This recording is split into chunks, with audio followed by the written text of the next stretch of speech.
Salut, aujourd'hui dans cette vidéo, je voudrais te partager 8 habitudes à mettre en place pour économiser de l'argent. C'est des habitudes que j'utilise moi-même dans ma vie pour me faire économiser de l'argent. Alors bon, on va pas rentrer dans le débat systématique de l'argent. Je sais que certaines personnes sont allergiques à l'argent. Voilà, si vous êtes allergique à l'argent, c'est votre droit. Voilà, je le respecte. Moi, je pense que l'argent c'est quelque chose d'important. Je pense que quoi qu'on en dise, on a besoin, on a besoin d'argent. L'argent, voilà, n'est qu'un système d'échange de valeurs. S'il n'y avait pas d'argent, de toute façon, ce serait autre chose. Voilà, s'il n'y avait pas une monnaie, enfin quand je dis argent, s'il n'y avait pas une monnaie papier comme c'est actuellement, ce serait autre chose. On a besoin en tant qu'être humain, d'avoir des choses qui nous permettent d'évaluer la valeur. Et vous pouvez le regarder dans d'autres, c'est pareil en fait, ce système de valeur, d'évaluation de la valeur, de toute façon, il existe dans les autres domaines. Vous prenez un domaine comme les relations sociales, vous prenez un domaine aussi comme la séduction, on va en parler justement cette semaine, ça existe aussi. Donc de toute façon, s'énerver parce que en tant qu'être humain, on a des systèmes d'évaluation de valeur, c'est dans la nature de nos sociétés, c'est dans la nature de l'être humain. Bon, voilà, on va pas rentrer dans un débat philosophique. Alors, moi, vous savez, voilà, ces 6 dernières années, je suis parti très loin au niveau de l'argent. À la base, l'argent, ça m'intéressait pas forcément. Et puis, je me suis rendu compte petit à petit que c'était la liberté. Et puis, j'ai mis en place des choses dans ma vie qui m'ont fait encore plus comprendre que l'argent, c'est un accélérateur, c'était la liberté. Ces 6 dernières années, ces 6-7 dernières années, je suis vraiment devenu à l'aise financièrement. Puisque, voilà, comme je vous disais, je partais de loin. Moi, je travaillais dans un fast-food. J'ai commencé en 20 heures par semaine où je gagnais à la base 650-700 euros par mois. Puis ensuite, j'ai eu un 25 heures, puis ensuite un 32 heures. Et donc, j'arrive globalement à passer les 1000 euros par mois, mais voilà, je ne roulais pas sur l'or, hein, comme vous pouvez vous l'imaginer. Et puis ensuite, j'ai commencé avec le monde du business en ligne, et là, mes revenus, petit à petit, hein, c'est pas arrivé en un claquement de doigts, mais petit à petit, j'ai commencé à gagner autant, puis j'ai commencé à gagner plus, puis j'ai commencé à gagner beaucoup plus. Et donc aujourd'hui, je suis à l'aise financièrement. Ceci étant dit, c'est pas parce qu'on devient à l'aise financièrement qu'il faut faire n'importe quoi avec son argent. Et donc voilà, je fais, et d'autant plus depuis 2 ans, je fais vraiment attention à mon argent, parce que je peux avoir aussi cette tendance à quand même dépenser mon argent. Il y a un petit peu forcément, je vous le cache pas, un peu l'ivresse, c'est-à-dire quand vous êtes habitué, quand sur une période quand même assez rapide de temps, vous multipliez vos revenus par 6, 7, 8, à un moment donné, il y a un peu cette ivresse qui peut se passer. Et donc voilà, après je me suis dit ok, maintenant il faut que je voie le long terme.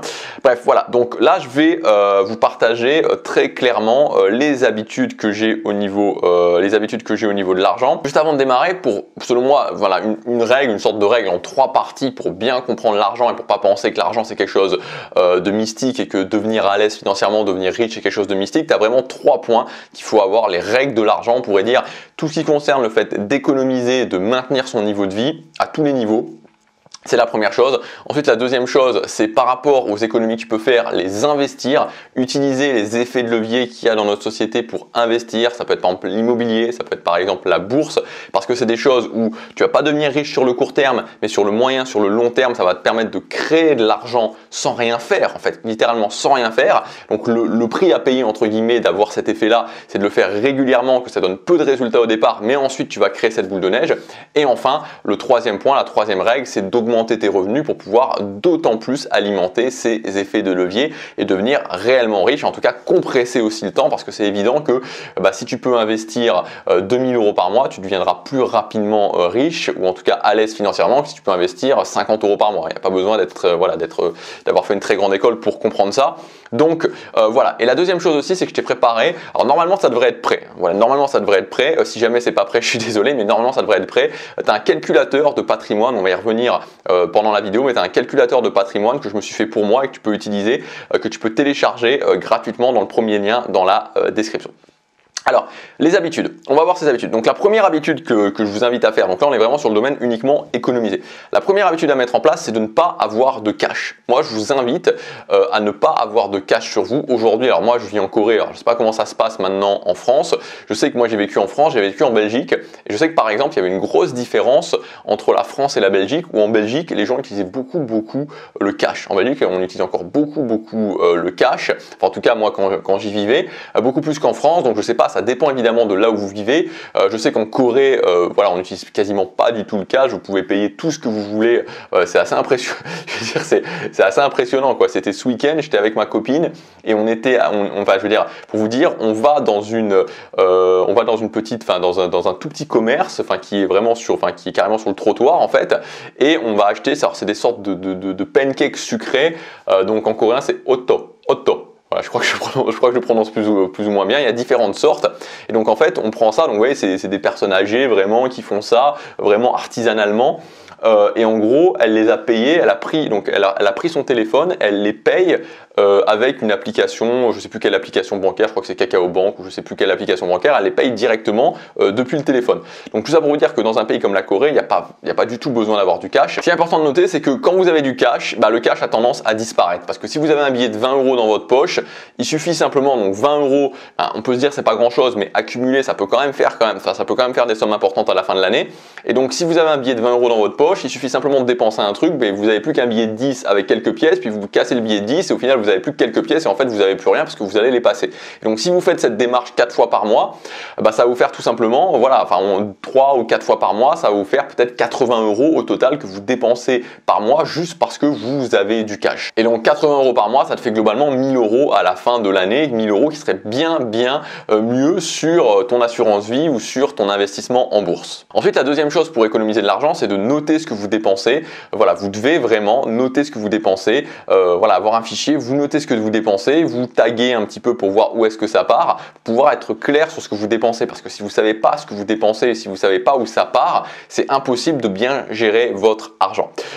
Troisième chose que vous pouvez faire, c'est faire un audit, entre guillemets, parce que audit c'est un bien grand mot, mais un audit de vos petites dépenses. Donc essayez de regarder, parce que vous savez aujourd'hui c'est très facile de prendre des micro-abonnements, soit de faire des micro dépenses quand vous téléchargez un jeu sur l'App Store qui est soi-disant gratuit, et puis après vous avez des micros, le fameux modèle freemium, et donc après vous avez des micro dépenses sur ce jeu. C'est très facile aujourd'hui d'avoir des petits abonnements, vous avez un abonnement à Netflix, vous avez un abonnement à Disney+, vous avez un abonnement à ce genre de choses. Donc il y a tout un tas de micro-dépenses qu'on peut faire qui vont être compris des fois entre 5 et même moins, des fois entre 3, 4 et peut-être 15 €. Mais qui peuvent aussi s'accumuler, qui peuvent aussi peser sur vous. Donc le but c'est pas de vivre comme un moine, mais le but c'est de savoir par rapport aux objectifs que vous avez financiers, de savoir un petit peu ce que vous dépensez. Et moi par exemple là récemment j'ai fait un tri, des dépenses que j'avais, notamment aussi des frais que j'avais par rapport à mon entreprise pour un petit peu faire le ménage par rapport à ça, parce que sinon on peut vite les faire, ça peut vite s'accumuler. Quatrième chose aussi, c'est faire un audit de vos grosses dépenses, parce que ça va être des choses qui vont peser énormément. Donc si vous avez des objectifs vraiment d'économie, à certains moments, ça peut être intéressant d'aller taper dans ces grosses dépenses. Donc c'est pas des choses qui sont faciles à faire, on va être clair là-dessus, mais typiquement ça va être le logement, typiquement ça va être la voiture. Donc pensez des fois, alors encore une fois, ça dépend de là où vous habitez. C'est-à-dire que si vous habitez au fin fond de la Creuse, ça va être plus compliqué que si vous habitez à Lyon, à Bordeaux, à Nice ou ce genre de choses. Mais par exemple, pensez à laisser de côté sa voiture, même si c'est moins agréable, même si c'est moins confortable. Moi, moi je prends le métro, je marche le matin. Actuellement, il fait -10 en Corée, je le sens passer. Mais quand vous enlevez votre voiture, vous n'avez pas de voiture, vous n'avez pas d'assurance, vous n'avez pas d'essence, il y a tout un tas de frais qui s'en vont. Donc ça aussi, ça peut être vraiment intéressant de faire un audit de vos grosses dépenses. Et si vous avez de la liberté, c'est-à-dire que si vous êtes encore jeune, que vous avez 20 ans, 25 ans, pourquoi pas envisager de faire de la colocation, pourquoi pas envisager de déménager aussi. Par exemple, je pense à un profil, alors c'est un profil très particulier, mais un profil de personnes qui ont par exemple un job qui est un job juste alimentaire et qui veulent lancer leur business sur internet. Ça peut être n'importe quel type de business.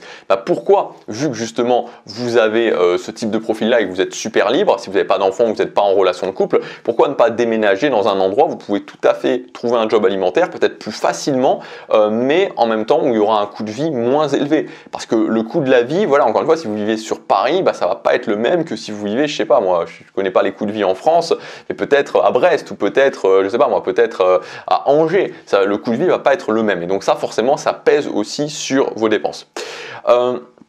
Cinquième chose pour économiser, c'est le fait de calculer ton potentiel d'épargne. Donc le potentiel d'épargne, c'est par rapport à ce que tu gagnes, combien tu peux économiser, donc combien tu peux épargner.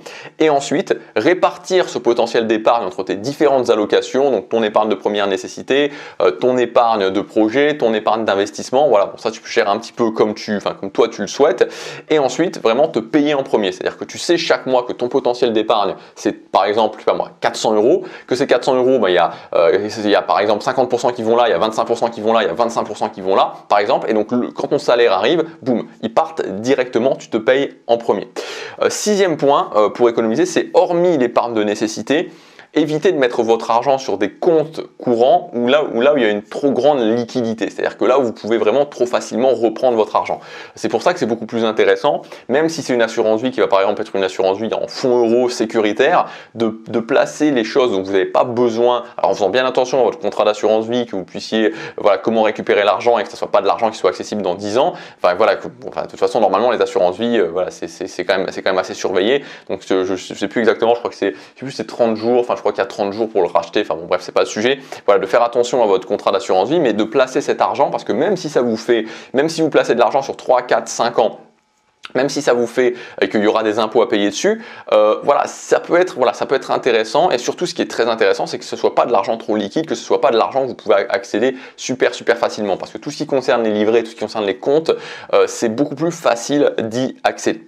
Ensuite, septième chose qui va te permettre de plus économiser de l'argent, c'est d'être clair sur combien tu as en termes de patrimoine. Ça, c'est vraiment quelque chose que j'ai commencé à faire. C'est ultra motivant. Franchement, c'est ultra motivant. Donc, c'est pour ça que je te dis, tu peux, normalement, il devrait être prêt. Techniquement, il devrait être prêt parce qu'il est déjà prêt en fait. Mais moi, je suis un petit peu méticuleux sur la façon dont je veux que les choses soient faites. Donc, c'est possible que voilà, qu'il soit pas tout à fait prêt comme je le veux. Mais en tout cas, normalement, il devrait être là. Il devrait y avoir le calculateur de patrimoine que tu peux télécharger gratuitement. Et en fait, ça va te permettre de savoir exactement combien tu as de patrimoine. Donc, le patrimoine, c'est finalement tout l'argent que tu disposes, tout l'argent dont tu disposes dans tes différentes allocations, dans tes différents supports, même si que ça aille de l'immobilier jusqu'à l'argent que tu as sur ton compte courant, c'est ton patrimoine. Et donc ça te permet de voir l'évolution, tu vois. Ça te permet de voir l'évolution et c'est très agréable de voir que finalement, tu vois, c'est comme si, c'est agréable en fait de voir un verre, tu vois, que tu vois ton verre et qui se remplit, tu vois, qui se remplit au fur et à mesure. Donc ça, c'est assez cool de faire ça.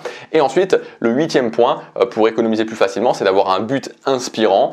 Donc ça, c'est à toi de le définir, mais un but inspirant au niveau de l'argent. Par exemple, ce but inspirant au niveau de l'argent, c'est peut-être d'avoir 100 000 €, d'atteindre les 100 000 €. Ou peut-être c'est d'atteindre les 1 million d'euros, d'atteindre les 1 million d'euros dans un certain temps. Et ça va beaucoup t'aider à économiser de l'argent. Donc voilà pour ces habitudes, j'espère qu'elles t'auront aidé. Donc essaie de regarder un petit peu et de commencer à les mettre en place. Tu vois, c'est encore une fois, c'est pas des choses qui sont... c'est toujours un petit peu difficile de gérer l'argent et évidemment surtout si par exemple aujourd'hui tu n'as pas vraiment ces habitudes-là, essaie de les mettre en place un petit peu, de les mettre en place voilà, petit à petit et n'oublie jamais que l'argent en fait, contrairement à ce qu'on pense, c'est des règles simples en fait, c'est des règles simples qu'il faut juste appliquer. Voilà, il faut juste appliquer ces règles-là. Si tu les appliques, tu verras que tu arriveras à améliorer ta situation financière. Encore une fois, tu as le calculateur de patrimoine qui est dans le premier lien dans la description. Et moi, je te dis à demain pour la prochaine vidéo. Passe à l'action, chaque jour compte.